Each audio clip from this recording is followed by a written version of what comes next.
2020 में जब Covid start हुआ था, तो उस वक़्त मुझे नहीं मालूम था कि मैं जो पारिवारिक जीवन में रह रही हूँ, मेरे 3 बच्चे हैं और मेरे जो सास-ससुर हैं, इनका सबका ख़्याल रखना, अपनी लाइफ़ की जो यात्रा है, उसमें तो मैं थी ही। लेकिन कोविड के वक़्त मुझे पता चला कि मैं और मेरे हस्बैंड अलग हो रहे हैं। वो कुछ एक पर्सनल रीज़न था, जिसकी हुँ, वजह से हमको अलग होना पड़ा। तो यहाँ से मेरी एक्चुअल यात्रा स्टार्ट हुई और मैं बहुत ही ज़्यादा डिप्रेशन में चली गई, क्योंकि जब मैं पीछे देखती हूँ तो मैं बहुत डिपेंडेंट एक औरत जो बच्चे संभाल रही है, घर संभाल रही है, और हुँ, यात्रा एक ऐसी थी जिसमें अंदर से तो लगता था कि एक कॉलिंग है कहीं पे, जहाँ पे नया कुछ जीवन है मेरे लिए। हुँ, लेकिन जब आप सोसाइटी में रहते हो और आप अपने बच्चों को सँभालते हो, तो आप वहीं रह जाते हो, क्योंकि वो भी मेरी एक ज़िम्मेदारी थी। हुँ, हुँ, तो वो भी मैंने बहुत अच्छे से सँभाला। लेकिन जैसे ही कोविड आया और उस वक़्त जब मुझे पता चला कि अब मुझे इनसे अलग होना है करके, हुँ, तो मैं डिप्रेशन में चली गई और मैं ग्रीविंग में चली गई। हुँ, तो वो जो मेरी यात्रा है, वो बहुत इंटेंस यात्रा रही, जो कि हुँ, 6 मंथ ऑफ ग्रीविंग इंटेंस रहा। हुँ, तो मुझे जो समझ में आया, अगर हम यहाँ पे हीलिंग की भी बात कर रहे हैं, तो हीलिंग में ग्रीविंग बहुत इम्पोर्टेंट रहा मेरे लाइफ में। हुँ, और जब मैं ग्रीव करती थी तो मुझे ये पता था कि मैं पूरी रात रो रही हूँ। हुँ, मैं 2 महीना 3 महीना मैंने खाना नहीं खाया है, हुँ, और जब ये सारी चीज़ें चल रही है और डीप डिप्रेशन में है, हुँ, हुँ, और मैं एंटीसाइकोटिक ड्रग्स में हूँ, मैं एंटी डिप्रेसेंट ड्रग्स में हुँ, थी, मैं सेडेटिव्स में मुझे रखा जाता था, हुँ, क्योंकि उस वक़्त मैं सुसाइडल भी थी। ओके, और वो उस 6 महीने में मैंने डिसाइड भी किया कि अब मुझे बस मर जाना है, क्योंकि हुँ, किसी के बिना मैं अपना लाइफ नहीं देख सकती थी। ओके, बिकॉज़ वो जो जीवन है वो मेरा 18 साल का मैरिज था, ओके, और 18 साल में हमने हमारे बच्चों की बहुत अच्छी परवरिश की, और अचानक से जब ये पता चलेगा कि किसी कारण से अब हमको अलग होना है, तो हुँ, वो हुँ, मेरे लिए एक सडन शॉक था। लेकिन इस यात्रा में मुझे एक बहुत ही प्यारी चीज़ जो समझ में आई, कि ग्रीविंग जो है, हुँ, हुँ, वो मेरे लाइफ का हीलिंग का प्रोसेस उसने स्टार्ट किया। क्योंकि ग्रीविंग ने मुझे बताया कि देखो, ये एक डोरवे है तुम्हारे लिए। हुँ, तो ग्रीविंग के टाइम पे मुझे ये चीज़ समझ में आने लगी कि हुँ, ग्रीविंग एक ऐसी चीज़ है जहाँ पे आप लॉस, हम सिर्फ़ डेथ को समझते हैं कि जब कोई मर हुँ, जाता है, किसी को हम छू छू मतलब छोड़ देते हैं, हुँ, या कोई ऊपर चला गया है, वो हुँ, एक जो कभी वापस लौट के नहीं आने वाला है। हुँ, पर ग्रीविंग एक ऐसी चीज़ है जो किसी के चले जाने से, या आपके जॉब के लॉस हो जाने से, या हुँ, सडन आपके जीवन में ऐसा कुछ होता है, तब भी आप ग्रीव करते हो। हुँ, इतना ज़्यादा दुखम में आप होते हो। तो जहाँ पे आप पहली चीज़ तो बार्गेन करना स्टार्ट कर देते हो। तो वो बार्गेनिंग करना मैंने स्टार्ट किया कि अरे भगवान! अगर मैं ये नहीं की होती, हुँ, या सडनली अगर ये ऐसा नहीं हुआ होता, तो हुँ, ऐसा हो जाता। अगर हुँ, तू ऐसा कर देगा तो मैं ऐसा कर लूँगी। अगर हुँ, तू मेरे साथ ऐसा कर देगा तो मैं ये कर लूँगी। सो ग्रीविंग का एक बहुत ही प्यारा प्रोसेस है, वो बार्गेनिंग का है, जो मेरी लाइफ में सबसे पहले आया। हुँ, बार्गेनिंग करना मैंने स्टार्ट किया। लेकिन उसके ओके, अलग-अलग स्टेजेज़ हैं जहाँ पे मुझे समझ में आया कि मैं बार्गेनिंग कर रही हूँ खुदा के साथ में, हुँ, कि हुँ। ये मेरे साथ तू ऐसा क्यों कर सकता है? मैंने ऐसे क्या किया था? आपको कितना समय लगा? ये आपका ग्रीविंग पीरियड कितनी देर का था? मेरा ग्रीविंग पीरियड 3 साल रहा, ओके, क्योंकि ग्रीविंग जो होता है वो मुझे ये समझ में आया कि आप डिप्रेशन में तो रहते ही हो। हुँ, पहले आप बार्गेनिंग कर रहे हो, उसके बाद फिर आप डिप्रेशन में भी हुँ, हो, साथ में आपके पास एक्सेप्टेंस नहीं है, हुँ, और रिवेंज बहुत ज़्यादा था, एंगर बहुत ज़्यादा था। कि जैसे आप जब सेपरेट हो रहे हो तो आप समझते थे कि इसमें आपकी मिस्टेक नहीं है, आपके पार्टनर की मिस्टेक है। मेरी पार्टनर की तो मिस्टेक है, उनके तो प्रति आपको रिवेंजफुल फीलिंग्स थी। बहुत ज़्यादा, बहुत ज़्यादा। मैं उनसे कहती भी थी कि अ, आप ना ये सब घर के चाकू-वाकू सब दूर रखो, मेरे को ऐसा मन करता है कि मैं हुँ, आपको हुँ, मार डालूँ। ओके। तो मैंने उनको बताया भी कि मेरे हुँ, को हुँ, ऐसा बहुत ज़्यादा रिवेंज आ रहा है, और मैं बहुत अ, इतनी इंटेंस सी उसमें हुँ, थी हुँ। कि मैं उस इंसान को देखना भी नहीं चाहती थी। तो क्या इस फ़ेज़ से पहले आप परमात्मा से कनेक्टेड थे या कोई पूजा-पाठ करते थे या भगवान में विश्वास करते थे? नहीं, मैं ऐसा कुछ भी नहीं करती थी जहाँ पे मुझे ऐसा लगे कि मैं भगवान के पीछे हूँ, या मैं कोई हुँ, पूजा-पाठ की, और मैं उस चीज़ की बिलीवर भी नहीं तो आप थी। आस्तिक नहीं हैं, भगवान में विश्वास नहीं करते थे। नहीं करती थी, मैं तो बिल्कुल भी नहीं करती तो थी। ये एक मतलब एक ऐसा फ़ेज़ आया जिसने आपको भगवान पे फ़ेथ डेवलप करवाया? नहीं, उसने मुझे डेवलप नहीं कराया, पर उस वो आके खुद खड़ा हो गया। मुझे ओके। एक बात जो समझ में हुँ, आती कि जब मैं डिप्रेशन में थी और सेडेटिव्स में थी, हुँ, उस हुँ, टाइम 2 महीने तक मुझे उस चीज़ का हुँ, ध्यान नहीं होता ना कि आप हुँ, क्या जीवन जी रहे हो। हुँ, पर एक समय आया जहाँ पर हुँ, रात के वक़्त मुझे सपने में आया कोई नहीं, बस मुझे सुनाई दिया। हुँ, मुझे उन्होंने बस इतना बोला कि हुँ, तुम भूल गई हो क्या कि तुम आत्मा हो। हुँ, ये एक लाइन को मैंने 2 महीने बाद उस ग्रीविंग पीरियड में ही पकड़ लिया था। और उसके बाद वो जो इंसिडेंस मेरे साथ हुआ हुँ, उसमें मैंने नेक्स्ट डे ही मेरी हुँ, जो मदर इन लॉ थी उनको मैंने बोला हुँ, कि वो तू ऐसा-ऐसा करती है ना, मतलब हुँ, I was not aware of, हुँ, हुँ, मेरा अवेयरनेस भी बहुत कम था कि मैं उसको ये भी नहीं बोल पा रही हूँ कि हुँ, वो माला जपने वाला दे दे। मैं ये कह रही हूँ तू ओके, ऐसा-ऐसा करती है ना, वो हुँ, मेरे को दे दे। तो ओके, वहाँ से मेरी यात्रा चालू हुई जहाँ पर मैंने उस चीज़ को ना जो मेरे को सुनाई दिया कि तुम भूल गई हो क्या कि तुम आत्मा हो, हुँ, उसको मैंने चैंट करना स्टार्ट कर दिया। मुझे नहीं मालूम था कि मुझे कौन आके बोला, उस वक़्त ओके। मुझे किसी भी चीज़ का ध्यान नहीं था। तो वो मैंने चालना चालू कर क्या दिया चैंट कि किया? मैं आत्मा हूँ, मैं आत्मा हूँ, मैं हाँ, आत्मा हूँ, I am okay, soul, I am soul, I am soul. तो मैं मोस्टली मैं पूरा दिन बड़बड़ाती रहती थी। मन में अंदर ही अंदर हुँ, बोलती थी मैं आत्मा हूँ, मैं आत्मा हूँ। फिर वो ओके, एक दूसरी यात्रा चालू हुई जिसमें हार्डली 15 डेज़ ही हुँ, मैंने मैं आत्मा हूँ बोलते-बोलते हुँ, अब मैं वो ग्रीविंग को क्वेश्चन करने लगी कि अगर मैं आत्मा हूँ, हुँ, तो मुझे इतना दुःख में जाना चाहिए क्या? अगर मैं आत्मा हूँ, तो हुँ, ये ऐसी क्या चीज़ है जिसकी वजह से मैं हुँ, डिप्रेशन में चली गई? ओके। या मैं आत्मा हूँ, तो इतना तबाही क्यों है मेरे जीवन में? तो आपके आसपास और कोई सपोर्ट या कोई आपके पेरेंट्स या कोई फ्रेंड्स थे जिनके पास आपने रीच आउट करने के लिए या आपने परमात्मा को दिल से बुलाया या फिर ऐसे अचानक एक दिन आपको लगा कि आपको अ, जैसे कि अब भगवान की आवाज़ कानों में सुनाई दी। क्या आपने कोशिश करी किसी को बताने की, किसी को अपना जैसे आपने कहा कि आपको सुसाइडल थॉट्स भी आते थे, तो आपने किसी से हेल्प लेने की कोशिश की इससे रिलेटेड? एक्चुअली मुझे नहीं लग रहा था कि उस टाइम पे मैं किसी से भी हेल्प ले सकती हूँ, क्योंकि जब हुँ, आप ग्रीव करते रहते हो हुँ, और आप जब डीप डिप्रेशन में हो, हुँ, तो बेसिकली जो आपका एक कॉमन 1 मिनट में आपके जो थॉट्स आते हैं, हुँ, वो आपके होते हैं 50 टू 70 थॉट्स। ओके। लेकिन जब आप डिप्रेशन में चले जाते हो हुँ, तो आपके बॉम्बार्डिंग ऑफ थॉट्स आते हैं। हुँ, हुँ, उस टाइम पे सिर्फ एक ही चीज़ का ज्ञात था और शायद वो कहाँ से आया था पता नहीं, कि मैं सिर्फ आत्मा हूँ ये जान गई थी मैं। ओके, लेकिन मैंने रीच आउट किसी को नहीं किया ओके, और यू वर उसका अलोन। रीज़न था कि मेरे जो एक्स हस्बैंड है उन्होंने बहुत ध्यान भी रखा, हुँ, बहुत ख़्याल रखा मेरा, टाइम पे खाना देना, मुझे हुँ, बिठाना, सुलाना, बाथरूम तक लेके जाना, क्योंकि हुँ, वो भी जानते थे कि इस जो डिसीज़न लिया गया है उसमें ये डिप्रेशन में चली गई है। पर ओके, उन्होंने वो रिस्पॉन्सिबिलिटी ली थी उस वक़्त। ओके, और बाकी जो लोग थे उनको हमने अभी कुछ बताया ही नहीं है कि हमारे हुँ, जीवन में चल क्या रहा है, और उनको हुँ, यही मालूम है परिवार वालों को। तो आप उस फीलिंग से अकेले तो ही डील उस कर रहे थे। फीलिंग के साथ मैं अकेले ही डील कर रही थी। हुँ, और यहाँ पर आप किसी को शेयर नहीं कर सकते इस हुँ, टाइम पे, हुँ, हुँ, क्योंकि वो किसी को बताई मेरे अंदर वो आया ही नहीं कि मुझे ये बात किसी को शेयर करनी है। ओके, तो वो अंदर ही अंदर चल रहा था हुँ, बहुत ज़्यादा।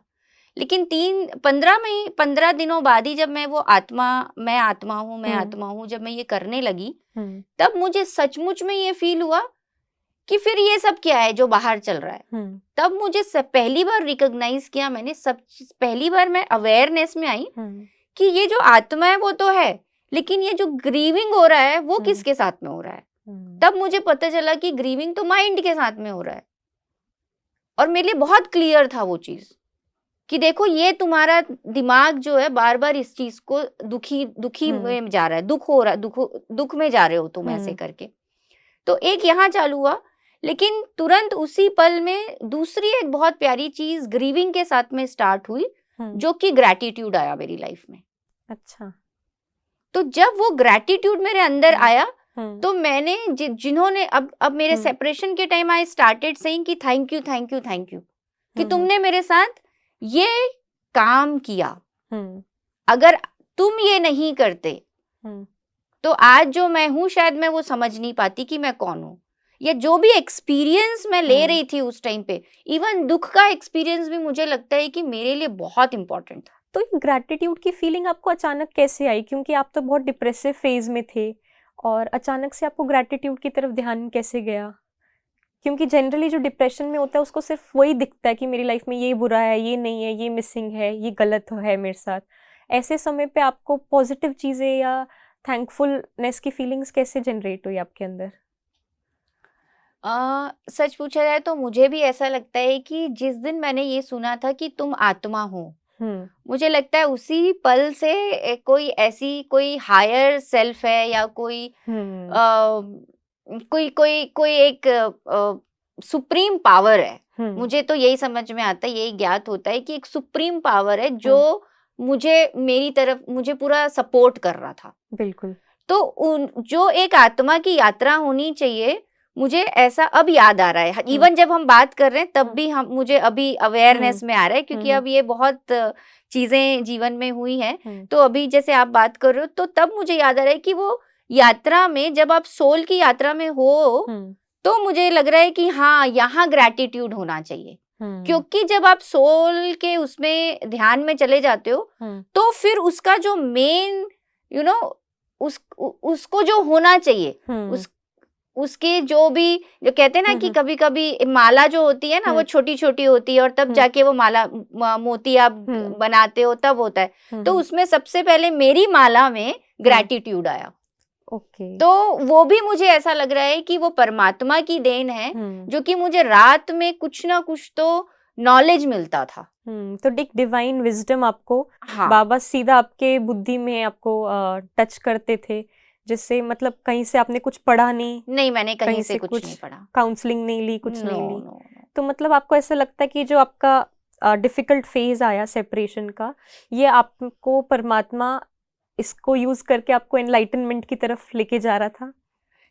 ये उस वक्त तो नहीं समझ में आया, पर 5 साल की यात्रा में समझ में आया कि ये यात्रा इस तरफ जा रही थी, क्योंकि सब अच्छी अच्छी चीजें आ रही थी ना। तो सबसे पहले ग्रैटिट्यूड आया, तो ग्रैटिट्यूड, फिर आपका जो बैक ऑफ द माइंड है वो ये कहता है कि अरे तुम ये क्या कर रही हो, किसको आई लव यू बोल रही हो, किससे आप क्या बोलते हैं, क्योंकि आप right now when you are in a gratitude you will definitely say I love you, बिल्कुल, है ना। तब आपके अंदर एक और चीज आती है कि आप किसी से हेट नहीं कर सकते, यू विल नॉट से आई हेट यू। तो जैसे ही, क्योंकि फिर वो मेरे अंदर कॉन्फ्लिक्ट भी आया, क्योंकि मेरा माइंड जो है वो मेरे से कह रहा है कि तुम ये ऐसे कैसे कर सकती हो, तुम इससे नफरत करो, तुम इससे नफरत करोगी तभी बदला लो, नफरत करो। तो ग्रीविंग भी नहीं छोड़ रहा था।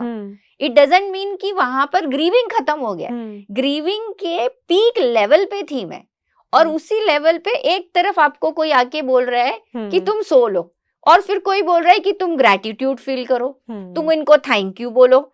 तो इसमें तो मैं बहुत ही अलग लेवल पे थी, जहां पे मैं बोलूंगी मैं क्राइसिस में थी, मैं कॉन्फ्लिक्ट में थी। यहाँ पर आप एक बार कोई चीज को, अगर डिवाइन आपको कोई चीज कहते हैं, इट डजंट मीन कि आप एकदम से उधर चले जाते हो। स्ट्रगल आपका तब भी होता है, चैलेंजेस मुझे तब भी बहुत आए हैं। तो ग्रीविंग का जो पीरियड था वो पूरा मेरा 3 साल तक चलता रहा।